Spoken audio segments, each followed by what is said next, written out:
Hello, everyone. My name is Ashley Rutherford, and I'm going to be doing a resource review on the film Precious that was released in 2009 by Lee Daniels, which is based on the book Push by Sapphire.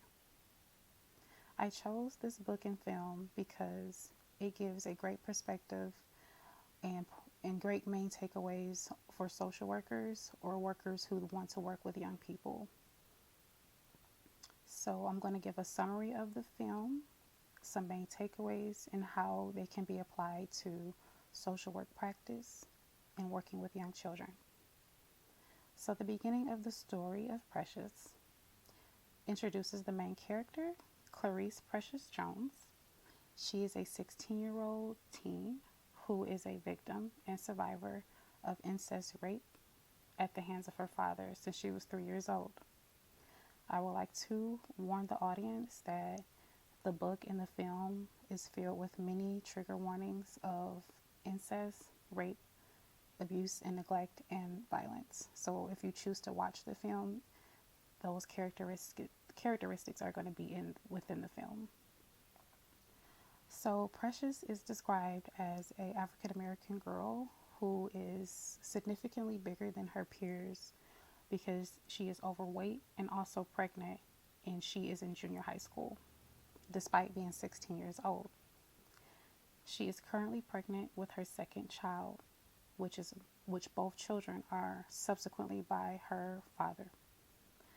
And despite the circumstances, Precious goes to school every day and tries to do the best that she can. Precious, her first baby, is in the care of her maternal grandmother, who takes care of her, and the baby also has Down syndrome. So Precious lives in the projects of Harlem with her mother.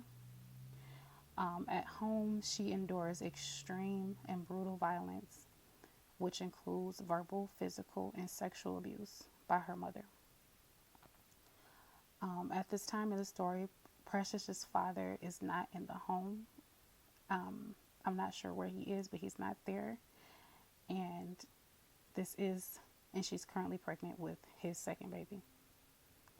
She is, every day of her life, Precious is ridiculed, scolded by her mother, and her mother tells her, "You stole my man," and she is aware and has witnessed and participated in the sexual abuse by her father.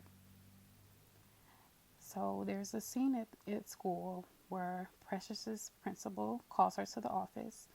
She confronts her about being pregnant again, as the principal exclaimed. She asks Precious, "Is there anything going on at home?" Precious denies it. The principal made it clear that she has tried to contact Precious's mother at home with no success. So, and for that, Precious is expelled from school. So later on that night, once Precious gets home from school, the principal actually shows up at her home. She rings the buzzer at the intercom system to their building. Precious's mother becomes extremely angry, does not speak to the principal or lets her in. So via the intercom system, the principal was able to pretty much yell into the intercom a resource for an alternative school called Each One Teach One. Precious hears the principal and memorizes the resource, which I believe is probably the most important scene of the movie and the film, because if Precious had not heard the principal give this resource, or she wasn't able to memorize it, the story would have definitely went a different way. So in my PowerPoint presentation that I would insert, I inserted the scene with the principal giving this resource, which I believe is the most pivotal point of the story. So the next day, Precious goes and makes her way to the alternative school. She meets her teacher, Miss Rain, and from there, Miss Rain learns that Precious cannot read or write at all. Miss Rain spends extra time with Precious every day, teaching her to read and write in her journal.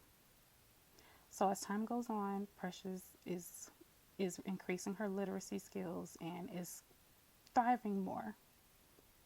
So soon after that, Precious gives birth at the hospital to her son. And once she returns home, her mother confronts her. And again, this scene here that I'm going to explain is extremely triggering with extreme violence.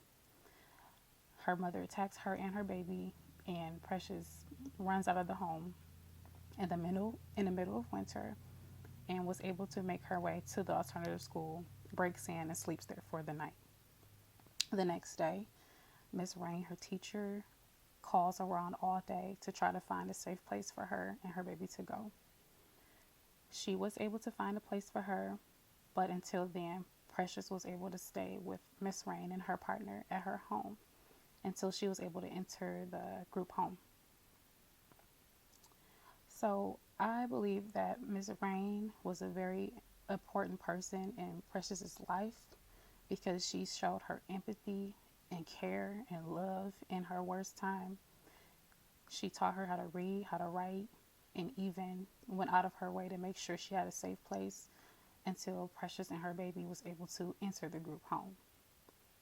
And for that reason, Precious was able to, she was writing books, she was writing poems, she won a few literacy awards and a stipend from the government, and she was thriving.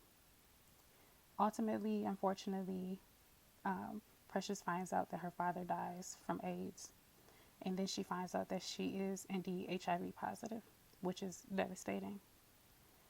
But she continues to push through, which brings up the title of the book, Push. And from there, Precious continued on with her life, and she was also reunited with her firstborn child and was able to keep both children at the end of the story. So my inspiration from this book and film was that it inspired me to want to, and it gave me the passion to work with survivors of homelessness, domestic violence, sexual assault, abuse, and neglect. Unfortunately, there are many children out there that can relate to Precious's story and her experiences. This film showed me that these children can easily fall through the cracks of education. It could be as simple as a teacher or social worker or any school staff to pay attention to these children and to provide that resource at that right moment that can make all the difference in that student's success or failure. So main takeaways are for social workers or you're working with young children. If you notice a child is acting out, struggling with their grades, bullying others, or they are being bullied, it is important to assume that they may be suffering from an unknown trauma, maybe at home. It is important to remain unbiased and non-judgmental when working with teen parents and teens who are pregnant.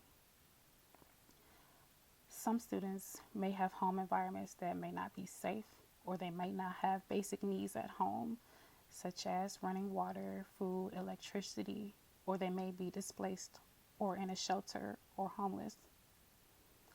Also, as a social worker or counselor, or you're working with young children, be creative and be unrelenting when providing support and resources to students and their families, especially in underserved communities. Be willing to go above and beyond your comfort level when you're listening to children as they disclose their trauma to you. Be empathetic, listen to them, and validate their experiences.